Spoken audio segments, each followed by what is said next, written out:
precisely at 1 day interval in the same year. And if you look at the trajectory of these two nations, we are way, way above than Pakistan.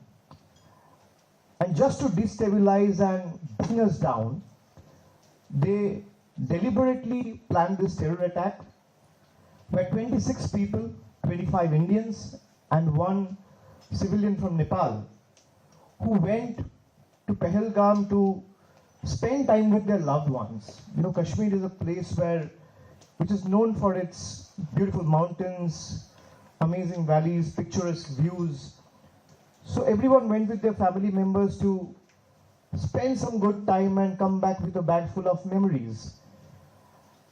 And what the survivors came with will eventually keep haunting them for the rest of their life. We have been to 3 other countries before coming to Indonesia. We have been to Japan, we have been to South Korea, we have been to Singapore.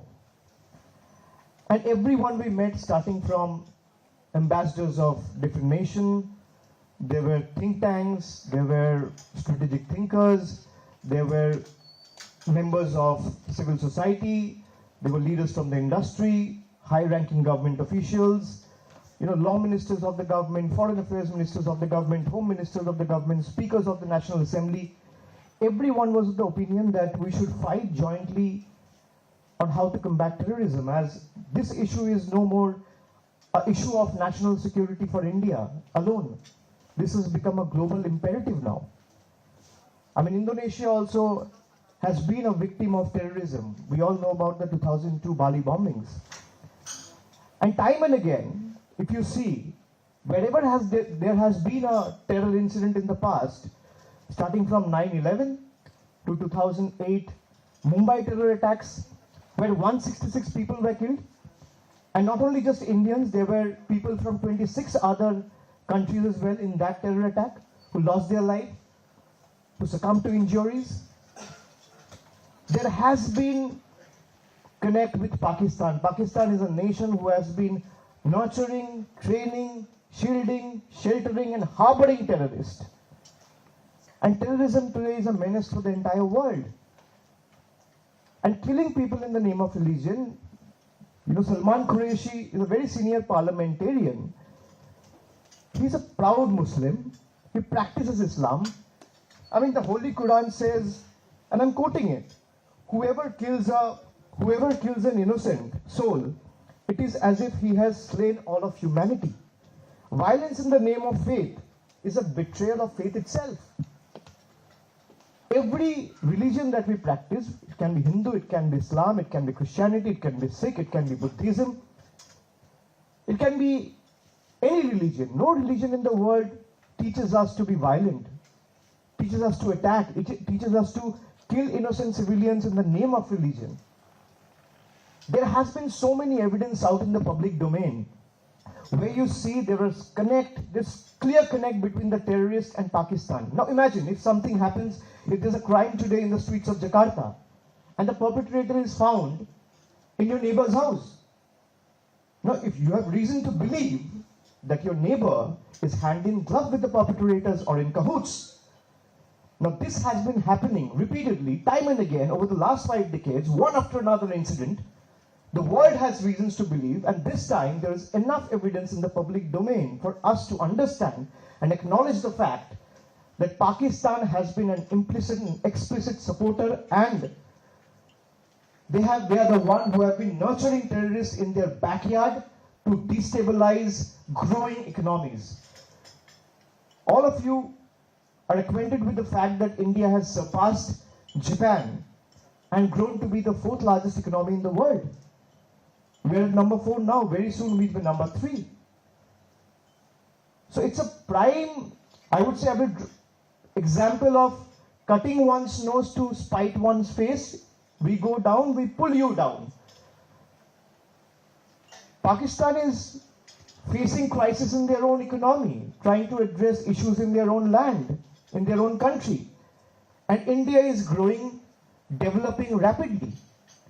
And we have been collaborating with various countries. We consider each one of you as our strategic partners, as our friendly nations. We share a common goal, a joint goal, towards peace, prosperity. And we consider each one of you not only as our strategic partners, but also as one of our moral allies. We want you to stand for what is correct. We want this to be raised in the important multilateral platforms like FATF, UN, ASEAN. And if you look up the net, and if you read the circulation that has been published worldwide in the last fortnight, India never strike back immediately. The attack happened on the 22nd of April. Did we strike on the 23rd? No. Did we strike on the 24th? No. Did we strike on the 26th? No. 28th? No. 30th? No. 1st? No. We waited for 2 weeks, 14 days. We waited with the hope that Pakistan government will do something to bring the perpetrators to book and do justice to the enemies. Either you do justice to the enemies, or your enemies needs to be acquainted to justice, but justice needs to be done. We wait for 2 weeks, and then eventually India carried out these airstrikes. And these airstrikes were so precise, non-escalatory, responsible, that these airstrikes only ended up neutralizing and demolishing 9 terror infrastructure. We neutralized the terror infrastructure without endangering a single civilian life. That is India. We are firm in resolve, yet honorable in action.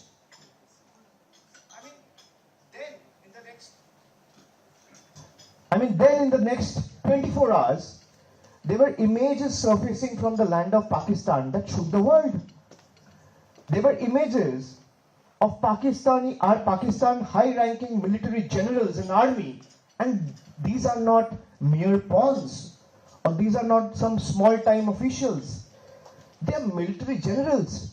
Pakistani army generals were seen attending funeral meets of terrorists. These pictures are widely reported. It's for everyone to see. When the 9/11 terror attack happened, who was the prime accused? Osama bin Laden.